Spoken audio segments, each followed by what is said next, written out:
All right, we'll get to this Lions thing coming up in a few minutes because something very interesting happened or announced in the NFL this morning that I mean, whether or not the Lions are paying attention, I'm sure they're paying attention. You know, they're working on the same thing, but fans should be paying attention because it's really insightful. But okay, so I'll give you what I think my number one takeaway from last night's game.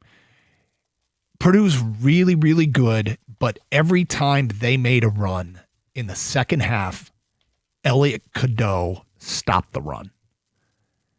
That kid hit so many big buckets that killed momentum in that building. And, you know, there's a reason why West Lafayette and Mackey Arena have a reputation. Anybody that's followed Michigan State for years, there are certain arenas that are you just feel like they're nightmares to go play in. Williams Arena at Minnesota. I feel like bad Minnesota teams win big games there all the time. Whatever it is, the State Farm Center at Illinois. You know, that spaceship in the middle of the fields out there feels like a tough place to play. And Mackey Arena, an incredibly tough place to go play. And when the hubris in the building when it was loud and it was chaotic and they were trying so hard to get behind a Purdue run, I felt like Elliot Cadeau 3 times in the second half shut it down with a big three, a big drive to the basket. He had so many big moments. And Cadeau, what's interesting, and this is why I said at the beginning, it feels to me like Dusty May and this roster have an answer to all the questions. When Michigan came from 16 down against Northwestern last week, they did it by benching Cadeau and Namari Barnett at like the 16-minute mark. Barnett came in at the end of the game for like the last 30 seconds. I don't think Cadeau came back. And they basically let Trey McKinney and LJ Kaysen run the backcourt for the rest of the game. And they did throughout the comeback. I mean, you can have a day where all 9 of your guys are off. But that's the thing why I say they seem to have answers to all the questions is when your starters aren't stepping up, there's just no drop-off when you go to the bench. So Cadeau, who wasn't a factor, and Burnett really wasn't a factor against Northwestern, Cadeau was last night against Purdue, and Burnett also has a 31-point game a couple weeks ago against Penn State. So it's nice to have that because most teams don't have that fallback position. Now, you could have a day where all 9 guys are off, but that was the first thing. I thought Cadeau slowed down any Purdue momentum. That was a big part of that game. All right, we do have some feedback on this. Regarding Michigan's win last night, it's composure. They never seemed to get bothered, and they just continually kept playing hard. That's from an unnamed texter. Greg in Beverly Hills, Trey McKinney is a rising star, is going to be a game wrecker coming off the bench. Dave in Evan says, when I turned the game on, the second half was only a couple minutes in. I thought Michigan was unable to put Purdue down. They let them stay in the game. Where a run or missed shots by them, while Purdue makes a few, it's a different game, along with Purdue crowd who was really into the game. Well, Dave, if you missed the first half, you missed them building a 20-point lead. And then, yeah, they rode it home. And Purdue cut it to 10. And what was the final? The 11-point game? Yep, yeah. 91-80. Yep.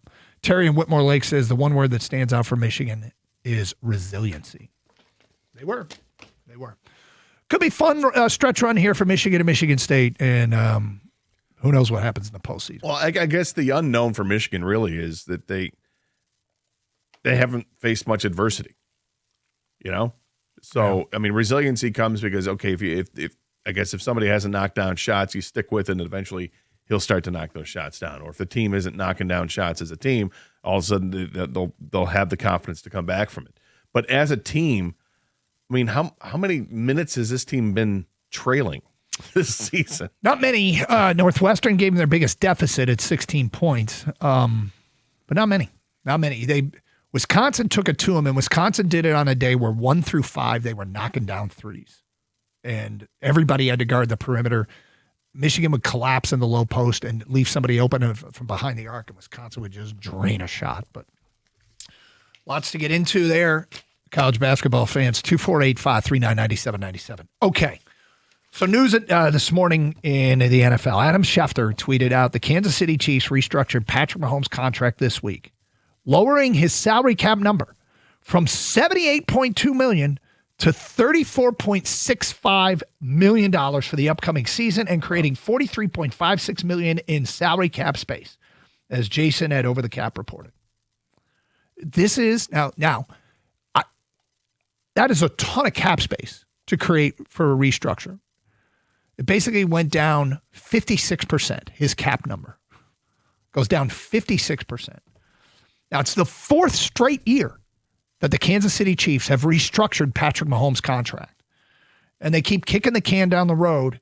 And next year, his cap number is like $85 million, which is going to be like 30% of the cap, unless they just do it again. I asked John Jansen today, as an NFL player, is there any disadvantage to the player? And he basically said, really, no. Players get either extra years on the end of the contract or more money up front and a signing bonus. As a player, he loved getting restructured.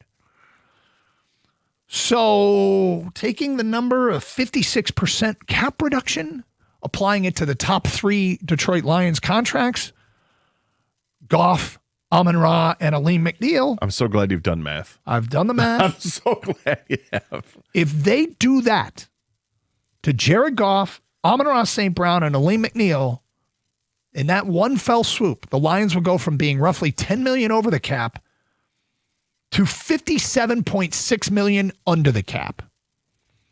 Now, do you do it for your top 3 players? Do you do it for everybody? I don't know. Goff alone would create $39 million. I mean, but what it does is it creates a problem down the road. Well, yes, eventually you can't keep doing this. Yeah. And that's what's happened in places like Green Bay. There was one other team that got up against cap hell because they kept doing this, and I can't remember who it is, but we talked about it. Maybe it was Buffalo. Buffalo had to release a bunch of guys. Buffalo. But, you know, we sit here and talk about the offseason, and we don't know how much money they have yet. But it's a stark reminder when you see Mahomes' cap number get reduced by 56%. A significant amount of cap space can be created. And, you know, they have their own guys to sign, and we have to talk about which one of those guys you do go after. And then you talk about players that you're just going to outright release for cap savings. You can create a boatload of cap space. Yeah, and that's just with restructuring the 3 deals. Then if Taylor Decker decides to retire, you end up freeing up like $11 million there. If they move on from Graham Glasgow, they'll free up another $5 to $6 million there. They could trade David Montgomery to get a draft pick, and that's going to free up another $4 million. There's money to be had where you can do things like that. So they're going to have to. And in the meantime, they've got other decisions to make with the players they drafted a few years ago. They're entering their 4th year. So those second-round picks from the Brian Branch and Sam Laporta, this is their 4th year, their last year. Yep. And this is typically the time that you would see an extension offered. Are they going to offer either player an extension? How is that extension going to look? And on top of that, then you've got the first-round players from that year that you're going to say that you're going to pick up their 5th year, or do you go ahead and give them an extension to get ahead of that? And you're talking about Jack Campbell and Jahmyr Gibbs. Yep. So they've got there's some real juggling that still has to be done aside from what we could look at and say it's just a simple restructuring for first 3 contracts. There's more to it than that. But that's likely what's going to happen is they'll restructure at least one of those and probably 2 or more. All contracts aren't created equal. There's probably a break-even point with a player that they don't want to restructure that much. In Mahomes' case, you know, I don't know if he's doing the organization a solid or if his organization is doing him a solid or if it's a win-win. These are questions for Mike Disner, the capologist for the Detroit Lions. And every team can do this, right? I mean, every team can restructure and create cap space.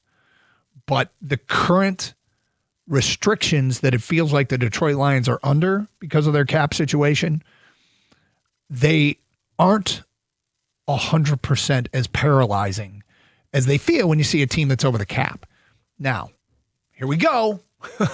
Your team and your players just have to get the job done of doing the math and making sure it is indeed a win-win. And some of this might fall a bit on the players too. Like that's a tough position to be in. As a player, how much do you want to help the organization out and help the team win? You know, as a fan, what we care about is winning. right? And for a player, it's their livelihood that they hope, that they can take care of themselves and their family with generational money, which, it's as much as it feels like it's easy for us to say, you could give a millionaire, you give a few back. Yeah, I mean, sure. But I hope that the players are as enthusiastic to do it as apparently Patrick Mahomes appeared to be. If they have to give up anything at all. That's why I asked Jansen, do you like being restructured? Yeah. Yeah, as a player, there's a lot of benefits to the restructure. So 248-539-9797. Then it comes down to what do you do with the money? And if they can do that, so it's plenty of money to go after a Tyler Linderbaum if you want. Yes. But you have to be the highest bidder, not just have I mean, you don't have to be the highest bidder, but you have to have a competitive offer and in-house business to take care of and other positions of need. But it is reassuring to see that number with Mahomes. 248-539-9797. Open lines, it's Karsch and Anderson